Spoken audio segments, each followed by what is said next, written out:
Queridos irmãos, os homens têm organizado diferentes instituições, mas há uma organização entre os homens que é mais nobre do que qualquer outra instituição que possa existir sobre a face da terra. Chama-se a Igreja do Senhor Jesus Cristo. Sabe por quê? Porque a igreja é a única instituição que nasceu no coração de Deus antes da eternidade. Quando eu falo igreja, eu não estou me referindo a um título. Quando eu falo de igreja, eu não falo de um prédio. Esta igreja quem é? São aqueles que alvejaram as suas vestes no sangue do Cordeiro e por isso têm os seus nomes escritos no livro da vida do Cordeiro. Deus não habita mais em templos feitos por mãos humanas. Deus mora no coração e na vida dos que lavaram as suas vestes no sangue do Cordeiro. O único compromisso que a igreja tem é com a verdade de Deus. Bastam ter dois reunidos em torno do nome dele. Lá ele está no meio daqueles que o adoram. Eu preciso deixar claro que sempre houve duas igrejas. Existe a igreja verdadeira, mas existe a igreja apóstata. Existe a igreja falsa e existe a igreja real. Existe a igreja joio e existe a igreja trigo. Existe a igreja das virgens loucas e existe a igreja das virgens sábias ou prudentes. Nós precisamos saber quais os sinais que diferenciam a igreja verdadeira da igreja falsa. Eu preciso tomar uma decisão. Eu não posso correr o risco de fazer parte da igreja falsa, porque todas as decisões que você toma são importantes, mas essa é de maior importância. Você não pode correr o risco de escolher mal a sua igreja. Vamos ver alguns pontos que vão nos ajudar a diferenciar uma igreja da outra. Primeiro ponto que define para nós o que é uma igreja verdadeira, é qual é a centralidade da Bíblia naquela igreja. O que é uma igreja? Perguntaram Martinho Lutero. Ele disse o seguinte: a congregação dos santos no qual o evangelho é ensinado corretamente.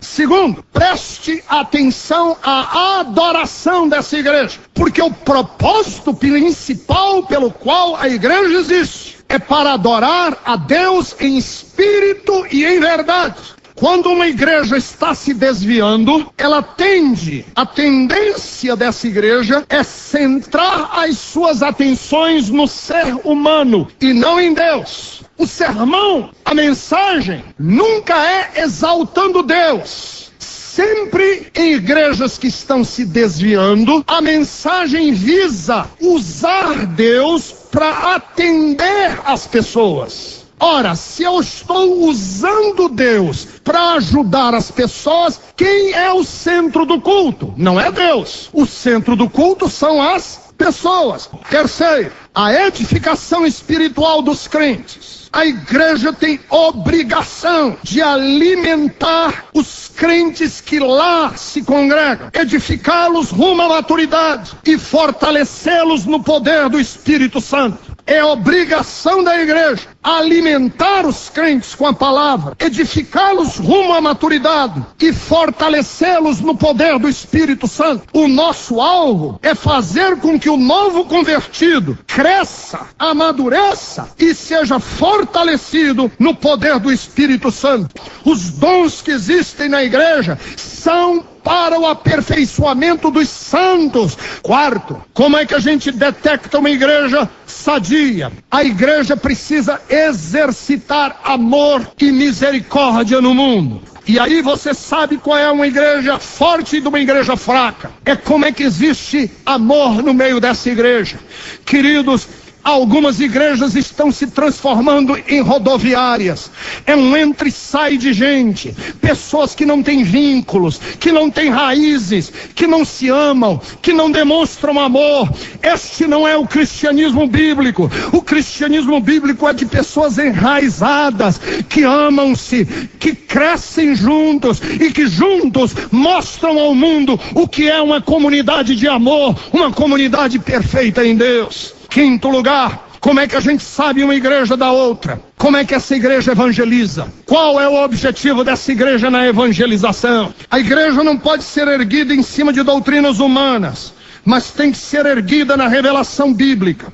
Agora, eu quero passar algumas coisas bem práticas para ajudar você a discernir qual é a igreja verdadeira, qual é a igreja que o Senhor quer que você faça parte. Primeiro, bem prático, qual a doutrina e qual é a ênfase quando a palavra é pregada? Pergunte-se, quando você ouvir a pregação no domingo, sobre o que esse pastor está enfatizando. Um desses dias eu estava meditando nos conteúdos bíblicos que estão sendo pregados hoje. Vocês já prestaram atenção que hoje fala-se pouco de Bíblia? Repete-se muito. Há hoje uma tendência na igreja evangélica de ficar mandando as pessoas repetirem as coisas. Agora diga isso, aí as pessoas dizem.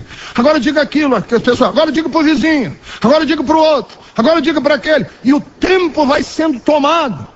E quando termina-se, a gente fica se perguntando o que foi falado hoje. O apóstolo São Paulo disse: eu estou decidido a não saber outra coisa no meio de vós, senão a Cristo crucificado, que é escândalo e loucura, mas para nós é poder de Deus, para todo aquele que crê. Segundo, como é que essa igreja celebra as duas ordenanças que Jesus deixou? A Santa Ceia e o batismo. Como que essa igreja encara esses dois elementos? Em algumas igrejas, meus irmãos, há uma leviandade. Em algumas igrejas, o batismo e a Santa Ceia estão sendo tomados levianamente. E nós precisamos entender que é na Santa Ceia e no batismo os momentos mais sagrados da vida cristã. Terceiro, como é o legalismo? Sabe o que é legalismo? Legalismo é a cobrança na marra. Esta igreja vive na lei ou no espírito. A cobrança que é feita dos crentes é feita na marra, ou a igreja está crescendo em maturidade espiritual? Há algumas igrejas em que o legalismo é tão forte, em que as ordenanças humanas são tão fortes, que muitas pessoas estão se desviando. Muitas pessoas já saíram da igreja sem poderem, porque se sentem asfixiadas por tantas leis e tantas ordenanças humanas. Não se coloque sobre a igreja do Senhor Jesus nenhum jugo, porque o jugo dele é leve e é suave, e o que o Senhor quer não é sacrifício. O que Deus quer é gente madura, que o ama não pela força da lei, mas que o ama porque entendeu o que significa servir a esse Deus verdadeiro.